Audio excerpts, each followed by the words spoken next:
Pékin déclare un assouplissement des mesures liées au Covid-19 suite aux récentes protestations. Mais certains rapports montrent précisément le contraire. Les manifestations contre les confinements qui se forment en Chine sont dispersées par la police.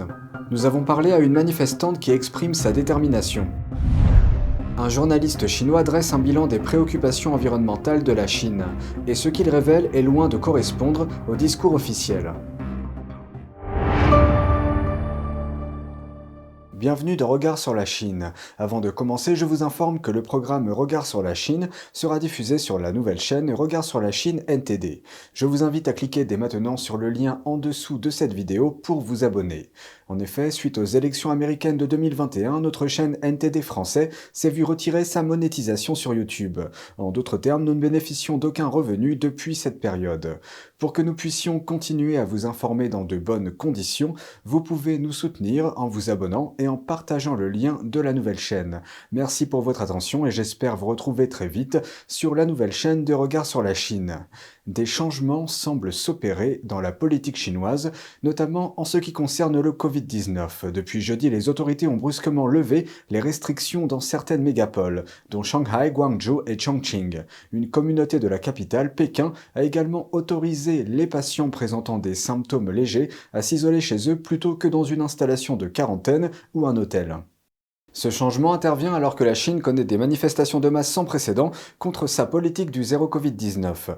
Qui plus est, un haut responsable chinois de la santé a reconnu pour la première fois que la capacité du variant Omicron à provoquer des maladies était plus faible. La vice-première ministre Sun Chonlan n'a pas non plus utilisé le terme dynamique zéro Covid lors d'une réunion nationale sur la santé. Ce terme est habituellement utilisé pour décrire l'intention de la Chine d'éradiquer complètement le Covid-19.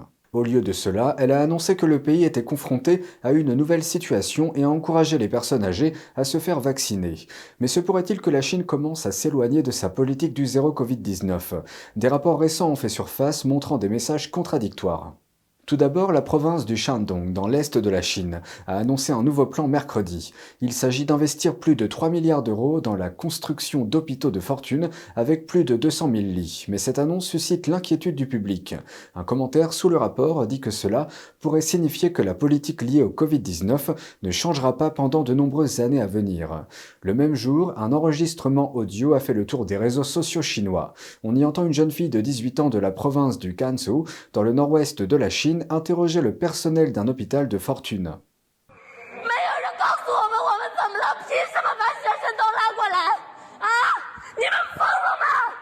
Elle s'est emportée après que le personnel a ignoré ses demandes de soins. Et dans la province du Liaoning, dans le nord-est de la Chine, les autorités municipales ont publié un avis jeudi affirmant que ce serait, je cite, « une honte de ne pas insister sur la politique du zéro Covid-19 alors qu'elle a le potentiel de réussir selon eux ».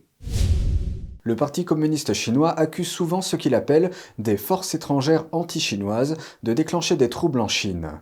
Lors d'une manifestation à Pékin le week-end dernier, un inconnu a tenté d'empêcher les gens de protester, affirmant que des forces étrangères anti-chinoises étaient en action. Certains habitants de Pékin ont réagi. Dans une séquence qui circule en ligne, un citoyen demande comment les soi-disant forces étrangères pourraient entrer en contact avec les manifestants puisqu'ils ne peuvent ni aller à l'étranger ni visiter des sites web étrangers en raison de la censure de Pékin.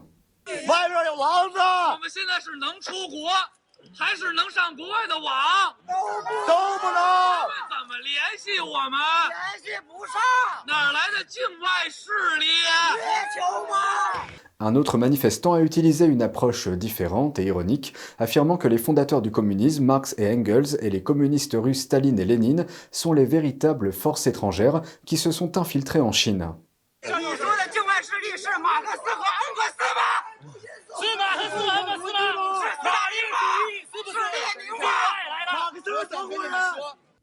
Un autre participant a expliqué qu'ils veulent simplement la liberté. Alors que la police est en train de réprimer les dissidents qui s'opposent au confinement en Chine, comment les manifestants s'en sortent-ils ? L'une d'entre eux affirme qu'elle n'abandonnera pas, car la colère du public et le désir de changement ont atteint un point de rupture. Voici ce qu'elle a à dire.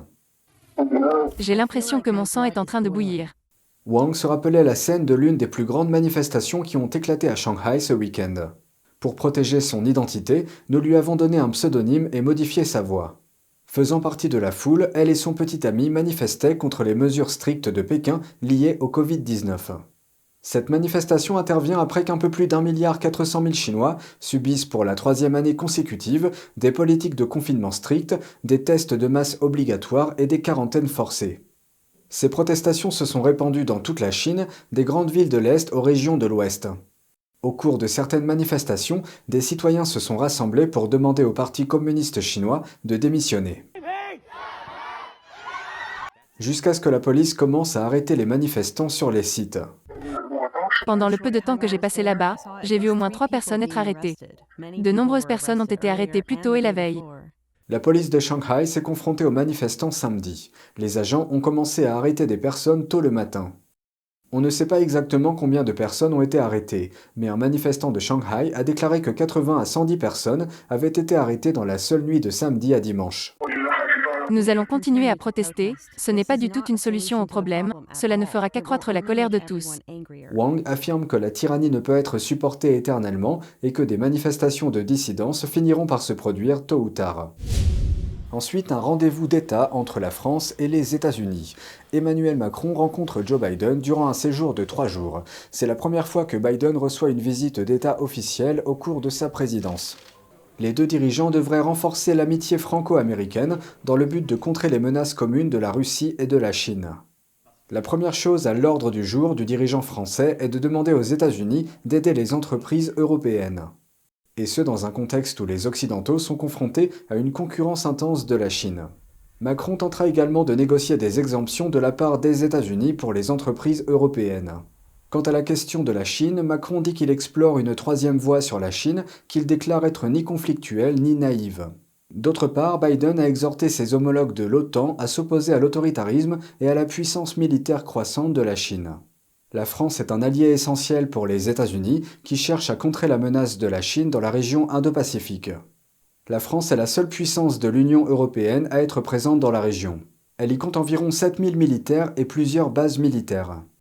Un porte-parole de la Maison-Blanche a souligné les points communs entre les deux pays, déclarant que la France est au centre de presque toutes les questions de sécurité nationale qui comptent pour les Américains et leurs alliés. Le Parti communiste chinois vante sa gestion des questions environnementales. Mais un reportage récent dépeint une image très différente. Lors de la réunion du Congrès national du PCC en octobre, un haut responsable de l'écologie a vanté les protections écologiques du parti au cours de la dernière décennie, qualifiant les avancées de sans précédent.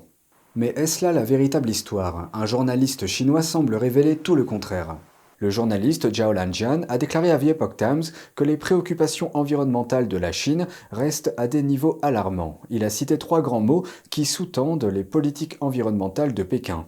Le premier est ce qu'il appelle l'exploitation prédatrice des réserves naturelles. Zhao a reproché à Pékin de piller et de surexploiter les paysages naturels pour obtenir un succès commercial rapide. Il a établi des comparaisons avec les sites touristiques d'autres pays. J'ai visité des parcs écologiques dans de nombreux pays, comme les États-Unis et le Chili, où les gens ne sont pas autorisés à construire des routes ni à développer le tourisme commercial. Cependant, la Chine place le modèle économique touristique en tête de ses priorités. Elle place les recettes touristiques provenant de la vente de billets en tête de ses priorités. Selon Zhao, le deuxième problème est la désertification des rivières qui nuit à l'approvisionnement en eau. Zhao a passé 10 ans à étudier les 2 plus longs fleuves de Chine, le Yangtze et le fleuve Jaune. Il a constaté une réduction du débit de l'eau dans nombre de leurs cours d'eau. La coupure de ces systèmes d'eau affectera également le développement de l'agriculture, de l'élevage et de la pêche le long des rivières. Par conséquent, quelle que soit la qualité des slogans du régime sur ces questions environnementales, la réalité est visible par tous. L'état de l'eau en Chine continue de s'effondrer ces dernières années. En 2018, Zhao a fait une excursion au Tibet et dans les environs. Il y a trouvé des déserts, des zones dont il a été choqué d'apprendre qu'elles étaient en grande partie des marécages il y a seulement 30 ans. La région qu'il a visitée est le berceau du fleuve Yangtze et du fleuve Jaune. Elle était autrefois connue sous le nom de château d'eau chinois. Mais son assèchement a entraîné des pénuries d'eau le long de tout le système du fleuve Yangtze, y compris au niveau du centre financier de la Chine, Shanghai. En 2014, Zhao a fait un reportage sur la pollution dans un désert du nord-ouest de la Chine, où une entreprise de papier déversait des eaux usées non traitées dans une rivière. Mais ces reportages ont rapidement été retirés d'Internet. Dans le même temps, des manifestations anti-pollution éclataient dans toute la Chine. Mais toutes sont tombées sous le coup de la répression du Parti communiste. Cependant, Zhao continue de tirer la sonnette d'alarme. La destruction de l'ensemble de l'environnement naturel de la Chine, la destruction des ressources touristiques et la destruction des ressources écologiques pourraient ne pas pouvoir être réparées dans les prochaines décennies, voire dans les prochains siècles. Il prévient que les données environnementales de la Chine ne sont pas objectives car le système d'évaluation du pays est contrôlé par le régime. C'est tout pour aujourd'hui, merci d'avoir suivi Regard sur la Chine. On se retrouve demain pour une nouvelle émission. Prenez soin de vous et à bientôt.